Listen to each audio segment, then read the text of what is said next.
She jumped in front of my road roller, waving a clipboard like it was a badge of power. "You can't bring that thing here," she shouted, blocking the narrow gravel path that led straight to the creek behind my land. Behind her stood three men in cheap black vests with bold white letters that read HOA Police. They planted themselves in the middle of the road like they owned it, hands on their hips. Pretending to be law enforcement, I killed the engine, dust swirling around us, and leaned forward with a grin. HOA Police, I repeated, raising an eyebrow. Since when did the neighborhood get its own army? Karen puffed up her chest, slamming the clipboard against her palm.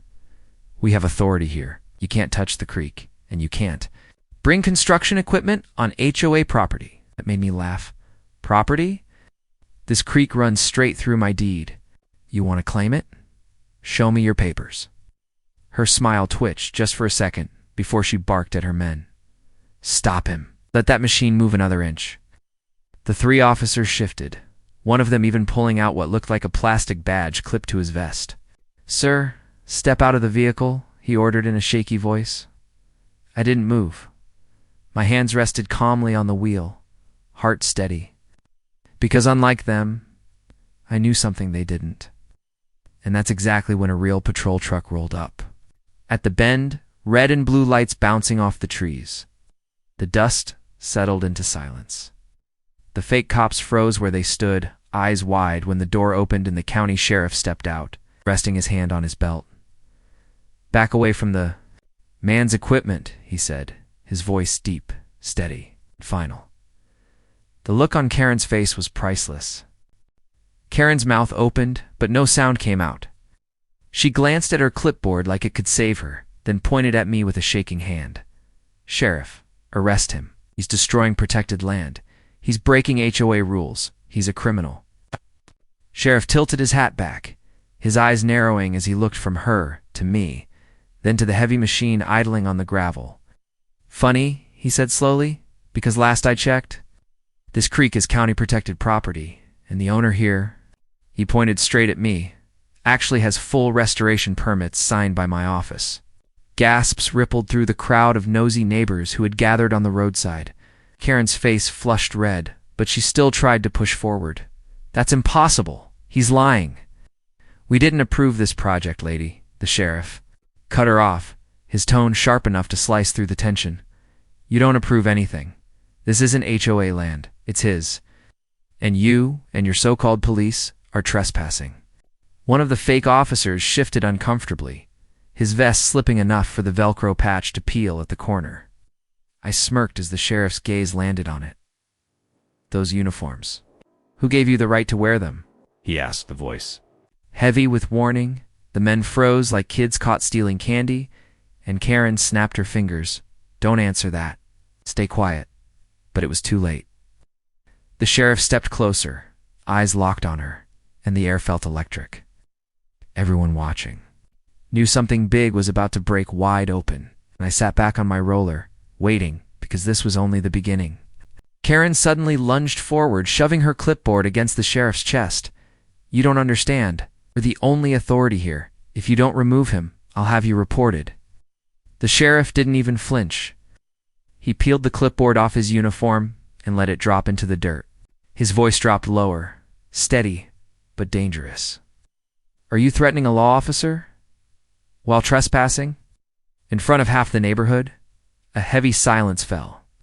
The fake officers shifted back a step, their bravado melting fast. One of them Muttered Karen. "Maybe we should just shut up," she hissed, spinning on him. "You're supposed to enforce my orders." That's when the sheriff pulled a folded paper from his jacket pocket. He held it high so the crowd could see the county seal stamped in blue. "This is the official permit for creek restoration, signed, sealed, and recorded, which means this: man has every legal right to be here. And you," his eyes burned into Karen's, "have none." Whispers broke out in the crowd. A neighbor near the back said what everyone else was thinking. "She's been lying this whole time." Karen's. Face drained of color, but she still tried one last card. Oh. She jabbed her finger toward me. "He forged that. Doesn't even live here legally." I leaned out of the roller, holding up my phone with the screen glowing. "Funny," because I've got the full deed right here.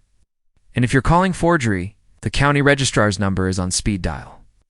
The sheriff's lips curved into the faintest smirk. "Go ahead, Karen, make that call." For the first time, she hesitated.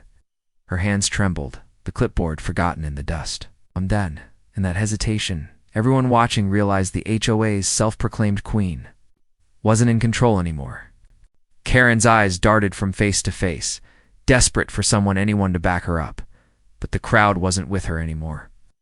Neighbors who once nodded along to her rules were now whispering, shaking their heads. One older man stepped forward. "Karen, you told us the creek belonged to the HOA. We paid fees for its upkeep."